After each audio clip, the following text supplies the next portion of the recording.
Hello friends, welcome to my YouTube channel. So today in this video I am going to show you how to enable and how to use the Assistive ball in this device.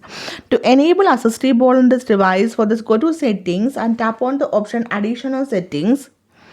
Then here you can see the option Assistive ball. Tap on this one. Then turn on this option. Now after that you can see this is the Assistive ball. Now the Assistive ball enabled in this device. So after enable this option you can see two mode of operations. You can see here gesture operation and tap menu. If you select the operation gesture operation, then you can assign the gesture operation here. This is for one tap and this is for double tap and this is for the touch and hold. You can assign the operations for this if you select the option gesture operation. So here I am going to select the option tap menu.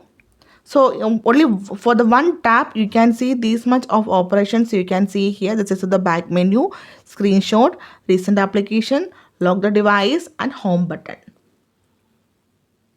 Okay, so simply in this way you can use and you can enable the Assistive ball in this device. So hope you guys enjoy this video. Thank you for watching. Thank you. Bye bye.